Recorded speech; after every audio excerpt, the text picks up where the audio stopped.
Ezequiel 38 y Ezequiel 39, que habla de Gog y Magog.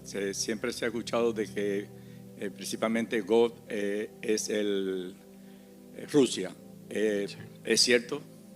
Es una estupidez del tamaño de la Catedral de San Patricio. Esto dicho con todo respeto y con todo cariño. Vamos a ver, porque es que hay tonterías que se van difundiendo y sucede. Vamos a ver.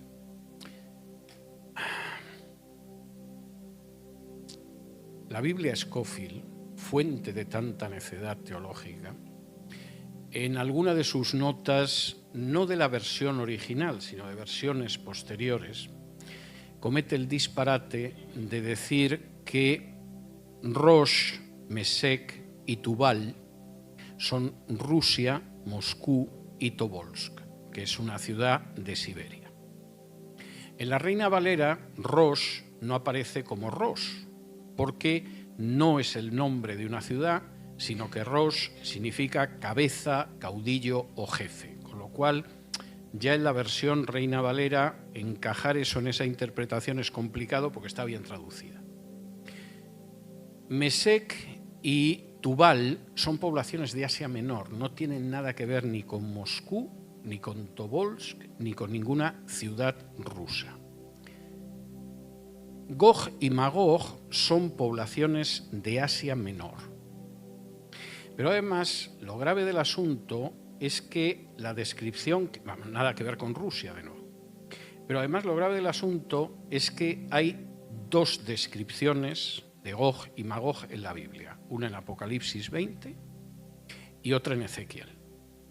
La de Ezequiel habla de un periodo de paz en el que la gente no tiene cerrojos en las casas, vive con tranquilidad, etc.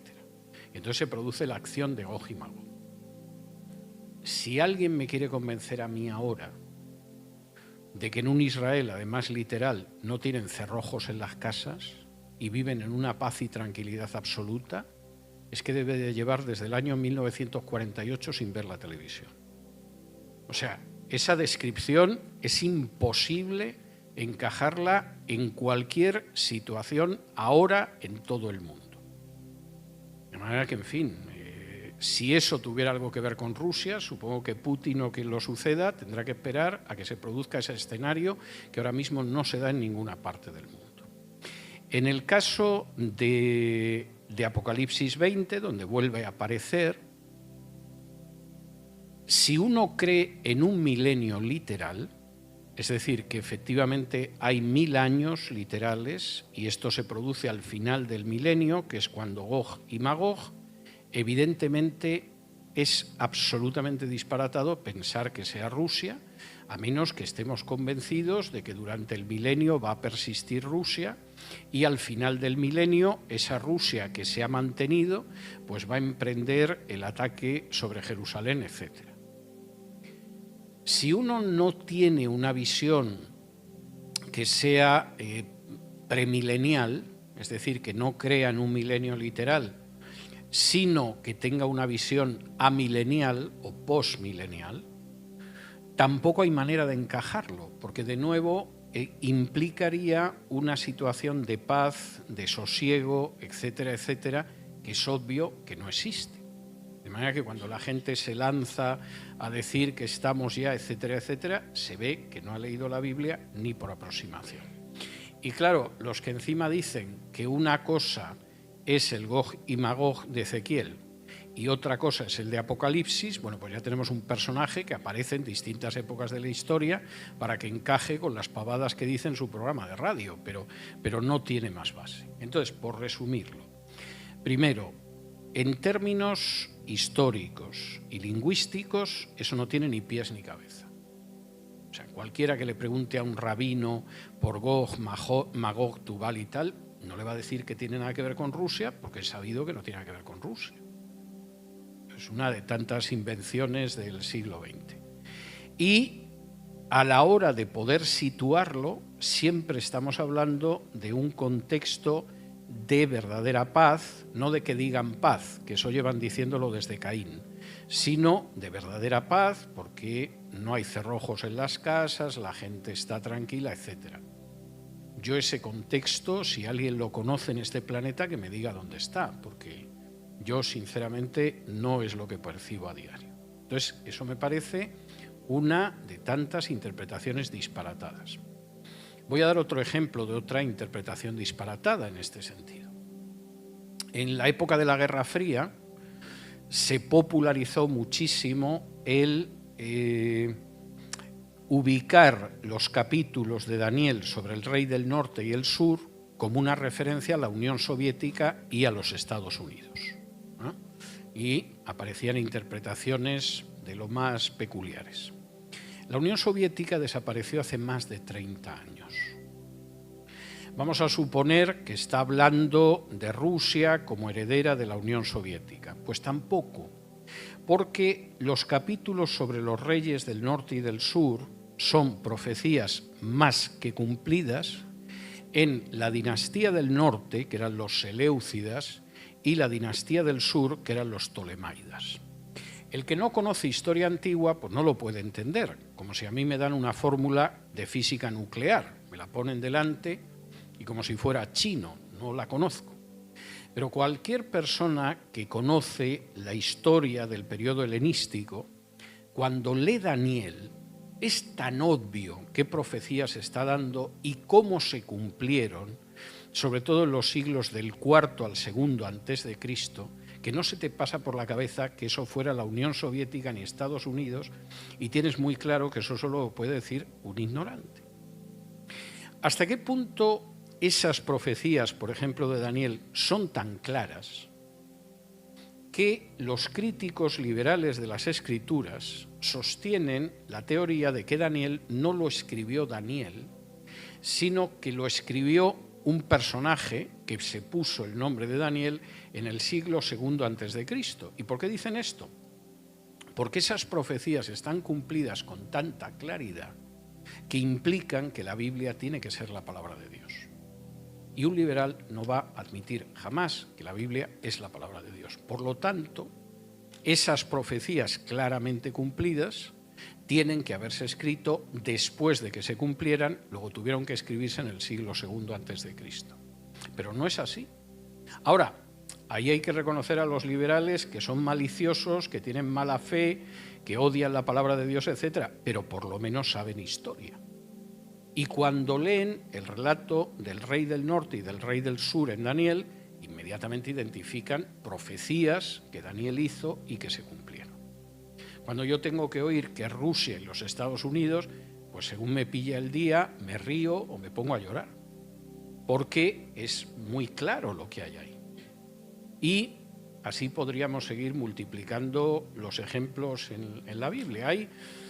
Vamos a ver, yo creo que en términos generales, y no desearía que interpreten esto como presunción, porque no lo es, la Biblia, en términos generales, es muy fácil de interpretar. Siempre que uno no tenga prejuicios y siempre que uno deje hablar a la Biblia. En algunos casos, la interpretación, por ejemplo, de libros como Apocalipsis o Daniel, exige un conocimiento histórico del contexto. Pero cuando tienes ese conocimiento es facilísimo de interpretar porque estás viendo perfectamente lo que describe. Lo único que te maravilla es que lo pueda describir siglos antes, pero es fácil. Igual que si usted va a Isaías 53 y lee lo que cuenta sobre el siervo Isaías 53, dice, aquí está hablando de Jesús. ¿Por qué lo puedo decir? Porque sé lo que pasó con Jesús. Pero claro, si no sabes lo que pasó con Jesús, te pasa como al eunuco etíope que le dijo a Felipe, ¿y esto el profeta lo dice de él o lo dice de otro? Pues yo no conozco la vida de Jesús. Pero yo recuerdo la primera vez que yo leí Isaías 53. Yo tendría quizá 14, 15 años. Y me acuerdo que a medida que yo iba leyendo Isaías 53, 8 siglos antes de Cristo, su redacción, yo dije, pero esto es Jesús. Está describiendo la pasión, la muerte y la resurrección de Jesús 8 siglos antes. En el caso de Daniel y de Apocalipsis pasa lo mismo. Si conoces la historia, inmediatamente dices, bueno, Daniel es un libro impresionante porque tiene profecías de cosas que se cumplieron hace siglos, pero que las profetizó con una exactitud pues tan grande como Isaías o como Jeremías o como Ezequiel. El que no lo conoce y le gusta además entretener a la gente, pues se dedica a buscar interpretaciones diversas. Voy a acabar con otra referencia, disculpe que sea tan extenso en la respuesta, pero es que es una cuestión que me parece muy delicada. Como yo me considero ya viejo, y no me digan que no lo soy, pues yo sé los años que tengo, y me convertí, ha hecho este año 46 años, hace 46 años, pues he visto muchas cosas simpáticas en el mundo de la escatología. Aparte de los que ya te decían que antes de que acabara el año se iba a producir el arrebatamiento, identificaciones diversas del anticristo. No hace falta que les diga que no he visto acertar a nadie, He visto hacer el ridículo a muchos. Lo que me sorprende es que la gente olvide que hicieron el ridículo, pero lo han hecho. Le voy a contar dos anécdotas. Una es del misionero que a mí me bautizó hace 46 años. Un día, hablando con él, me cuenta que cuando él era jovencito iba a una iglesia de su denominación, que no era su iglesia, pero iba muy a menudo porque predicaban sobre escatología. Entonces le gustaba ir a ver lo que decían de Apocalipsis y Daniel y tal. Además era un adolescente. Y me dice, yo aprendí a tener prudencia. Dice, porque había un pastor en esa iglesia que te daba no una, ni 5, ni 10, sino 30 razones para que comprendieras que el anticristo era Mussolini. Y daba Mussolini lleva enterrado desde el año 45, pero evidentemente este hombre desarrollaba 30 razones sólidas y absolutamente irrefutables de que el anticristo era Mussolini.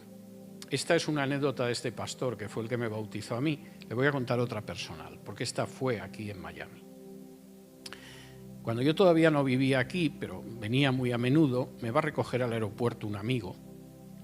Y en lo que me está llevando a mi casa me explica que el anticristo es el rey Juan Carlos. A mí el hecho de que fuera el rey de España no me predisponía ni a favor ni en contra, ¿no? Pero le estoy oyendo y le digo, mira, esto entre tú y yo. Yo conozco personalmente al rey Juan Carlos. Digo, es muy tonto para ser el anticristo. Y entonces esta persona se lo tomó a mal, el que no aceptara yo que él había descubierto, supongo que porque se lo había oído a alguien, que el rey Juan Carlos era el anticristo. Y me dice, pues más razón, porque el diablo disimula y pone a uno que parece que es tonto, pero es listo. Y entonces en ese momento tú piensas, me parece que el tonto es el que va conduciendo el automóvil aquí. Entonces, claro, si tú llegas a un razonamiento en que si es blanco tengo razón y si es negro en realidad es blanco pero parece negro, pero no, pues claro, no hay manera de razonar medianamente. Y nunca se me olvidará. O sea, entre medias anda que no he visto anticristos. La mayoría de ellos están enterrados hace tiempo.